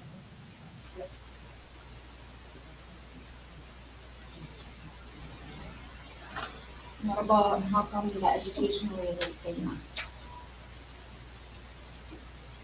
So the way that the leave is is that it's really not by category, it's not your educational leave, it's not your sick leave, it's not that, it's just leave, it's just PTO. And then they would say, it's just like one set. And if you look in the employee handbook, it might categorize it that way, but it's really not, it's just one leave. And they had it set up where if you were here like 32 hours of pay period, you could get, the incentive was to, you could get another 2.5 hours per week for that. It was an incentive to get people to come to work, but that never worked. Everybody used up the leave. And then, so the accrual wasn't there. So what we're doing is we're just making it leave. And then when you're reporting, when people are reporting their leave, it made it really hard because on a Smart ER, what it said, they wrote it as educational leave or sick leave or this, but you could use it for whatever. So we're just taking that terminology out. And it's just leave. You just get this many hours of leave, not here at the end. So it's not so many hours of education, so many hours of sick, so many hours of personal.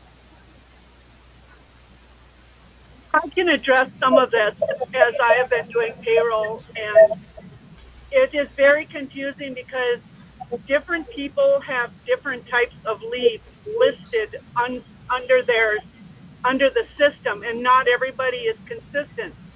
Some people had personal leave, other people didn't. Some people had bereavement leave, other people didn't.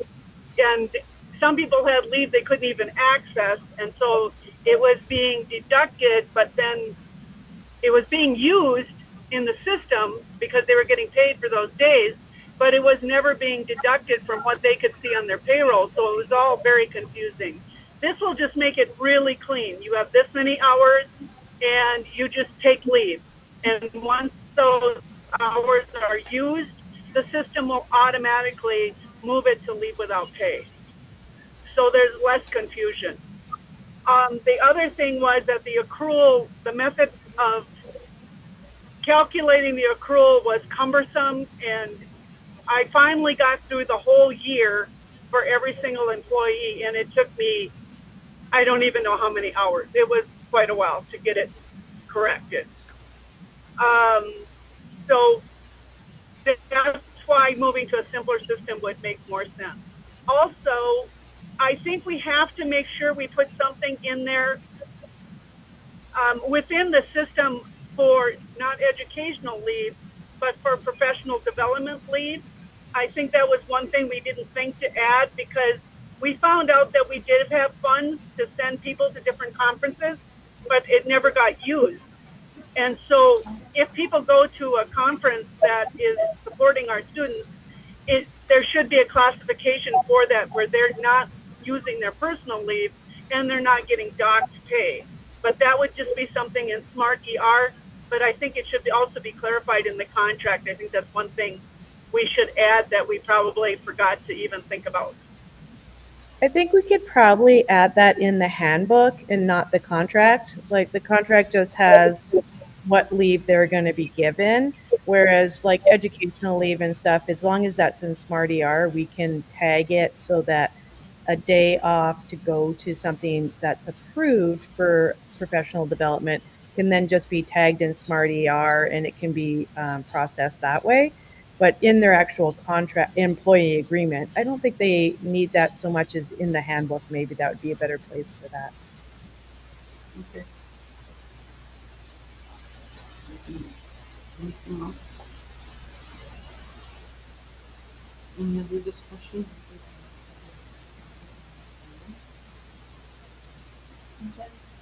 Background checks will be conducted for the school for all employees. Has this for real been done? That's what I think. Because I have to. Yeah, I did too. Do we know that? Somebody? Jola, do you do the background checks and fingerprinting every year or just for the ones that are newly coming on? Newly coming on, I have never done background checks and fingerprints on a yearly basis. I do it at the beginning of employment. But if you wanted to do a yearly background check, something we could do. I don't think with the fingerprints we need to do that more than once. Right, right. Were you just asking if everybody that's currently employed has had a background check? Oh, okay. So I have been going through it slowly, and there is a lot of current employees that have not had a background check. So what I was waiting for is because each time you do it, it does cost money. So I'm waiting to Yes. see who's coming back, right? And then I'm going to move forward with doing background checks on everyone coming back, as well as like we were talking about the parapro earlier. Yep. Then anyone that doesn't have the parapro, I'm going to get them caught up on that too, so that they're all in compliance with that.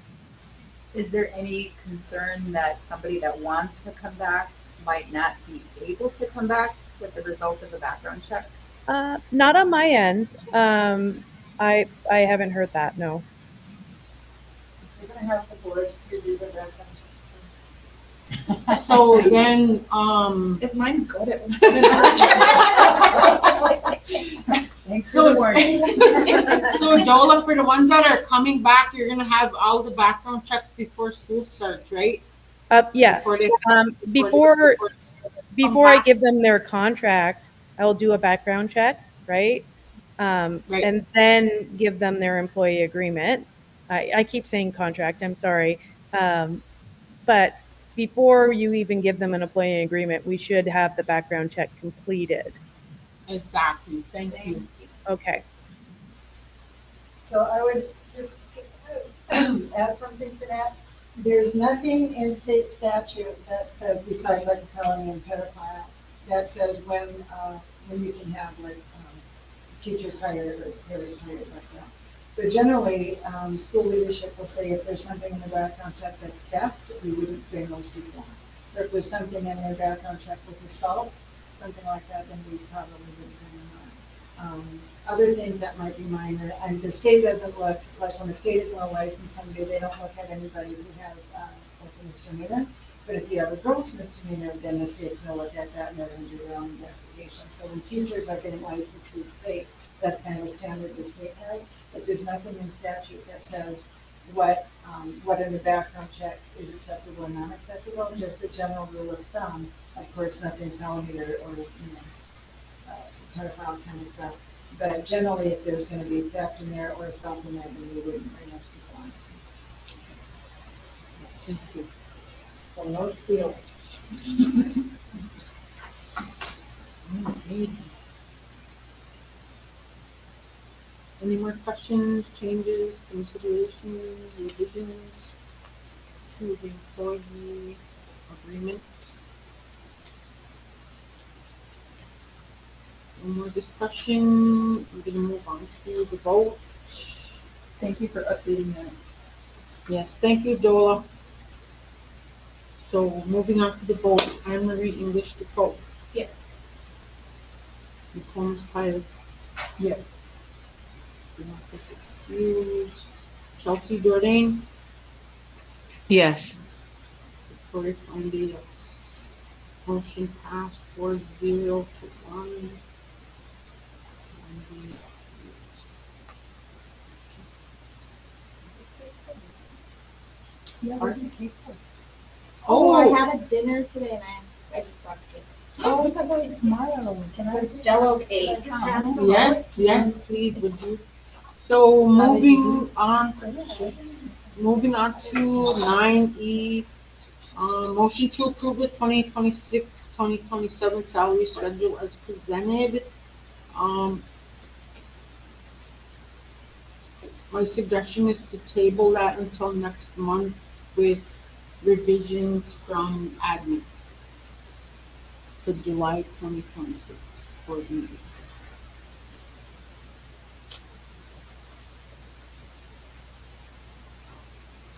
Can I have a motion? Oh, to table it? Yes. I'll make a motion. I'll second. And discussion is awaiting revisions from admin. Moving on to the vote to table, 9E, motion to approve the 2026-2027 salary schedule as presented. And read the English to vote. Yes. Nicole, Miss. Yeah. Beyonce, excused. Chelsea Jordan. Yes. Gloria Fonda, yes. Motion passed 4-0 to 1.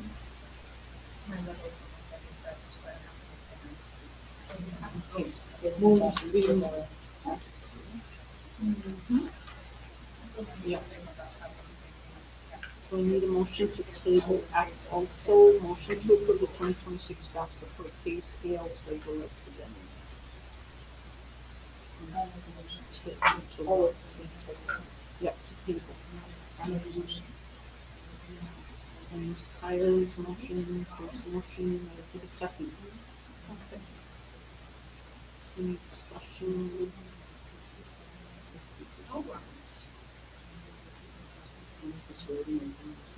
So moving on to the vote, Anne Marie DePaul, English to table.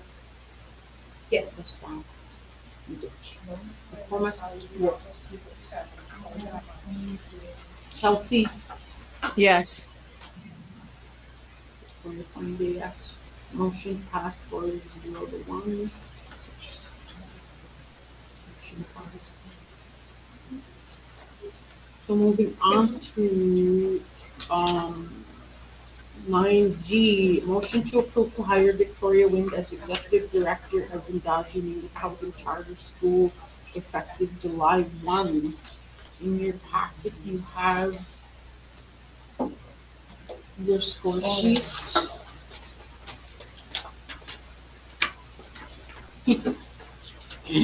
What did I do with mine?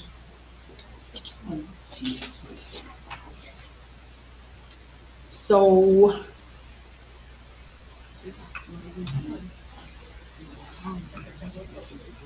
here it is.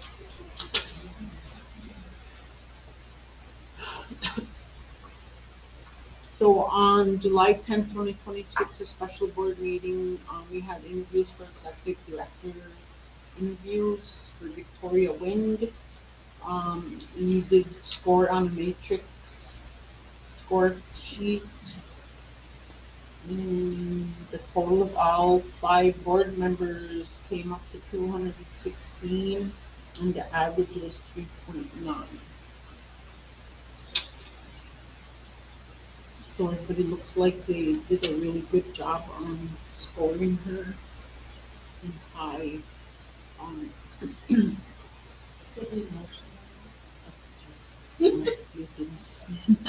Start reading. Start reading it all already, my bad. So I need a motion to approve to hire Victoria Wind as executive director of the Endazhi-Nitaawiging Charter School effective July 1. No second it. Oh, sorry. Carry on. So the discussion.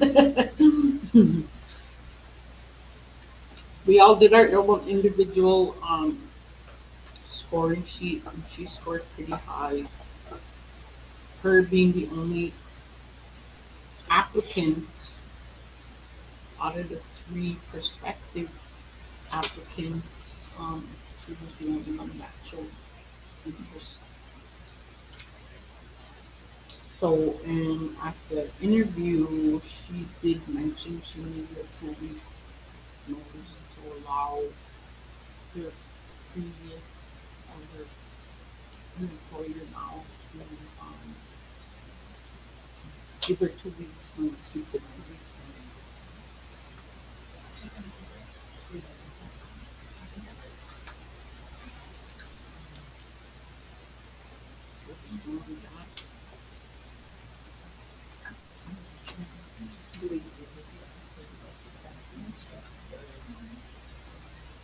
Oh.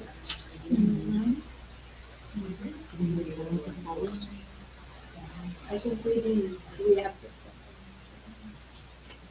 Yourself, do we have the recorder to go into close to discuss your background check?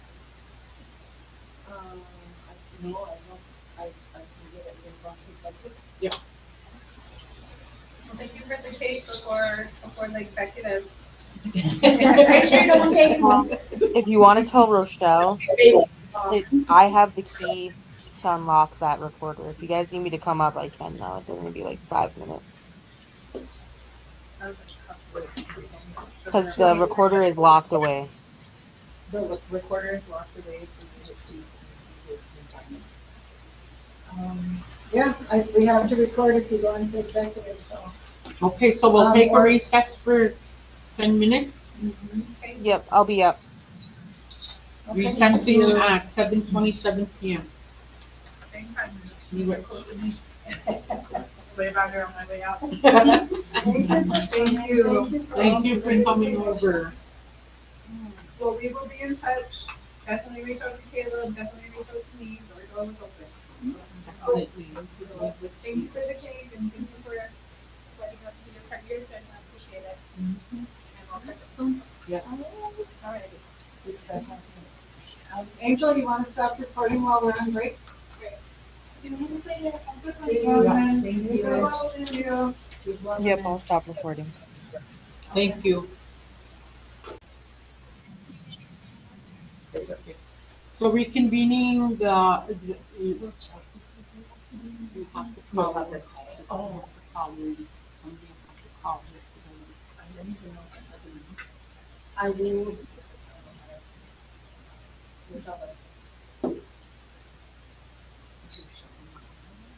No, she won't, but she'll be to get your number. So reconvening the meeting at 7:47 p.m.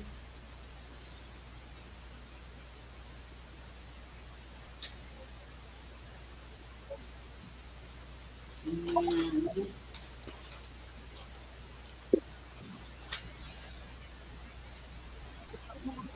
so going into executive session at 7:48 p.m. So Chelsea, we need your number to call you. Drew, press pause the recording again. Do I put it in the chat or? Yeah, you can put it in the chat and just send. So coming back from executive session 8:05 p.m.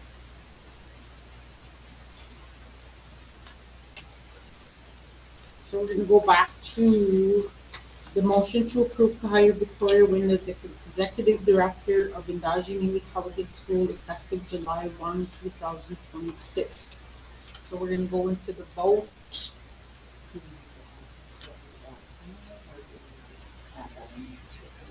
We'll just add that in here. So moving on to the vote to hire Victoria with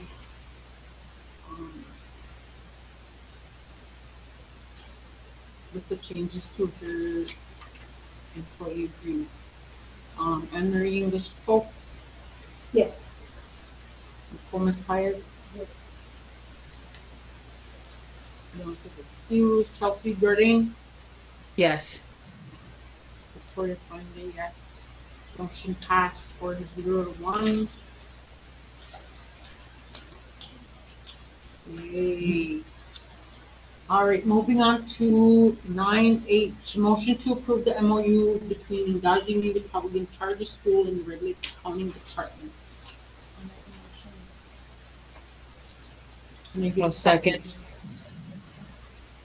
Any discussion? Any discussion?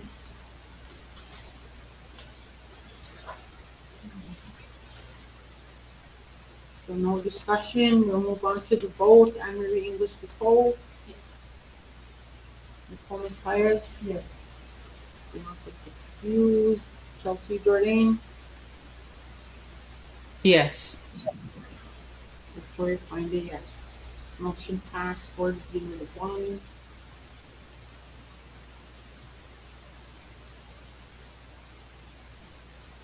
Moving on to 9I, motion to allow Wasabi Emerging School to move into Endazhi-Nitaawiging School beginning the 2026-2027 school year. I'll make the motion. Yes. Can I get a second? I'll second. Any discussion? Any discussion? I think this is a wonderful thing to happen. I agree. It was hard to have babies over there. I know.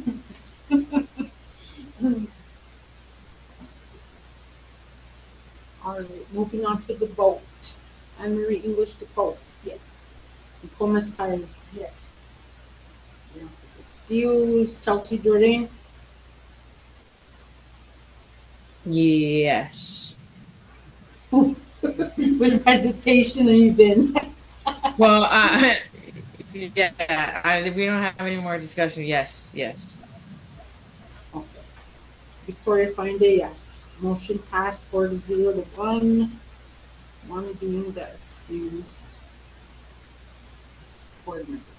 So moving on to J, 9J, motion to schedule a special meeting for July 1, 2026 to seek the newly elected board member, seek nominations for school board officer positions and assign committee members for the 2026-2027 school year. Can I get a motion? Can I get a second? Make a motion. Oh, second. Any discussion? Any discussion? Any discussion? No. No discussion. Moving on to the vote. Anna Marie English DePaul. Yes. Nicole Paez. Yes. Bianca's excused. Chelsea Jordan. Yes. Victoria Finde, yes. For the motion passed 4-0 to 1. I was going to have this question. On what?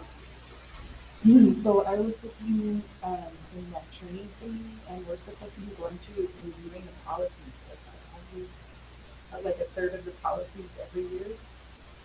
So how I do that is when the legislature gets out in June and there's any new changes to any of the education law, then Minnesota School Boards Association goes to all of those, and then they put that out to all of the schools. They rewrite or add changes or do whatever, they revise policies, and they put that out in July.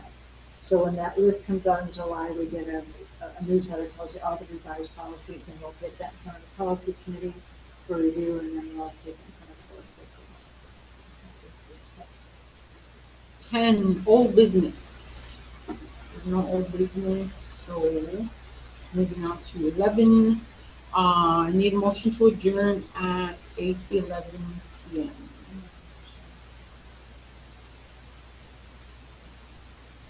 Can I get a second? I'll second.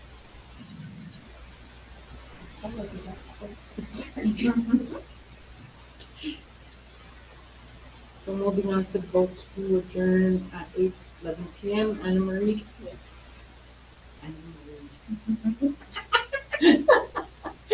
Or whatever. I'm giving you your new name. Was that like a singer?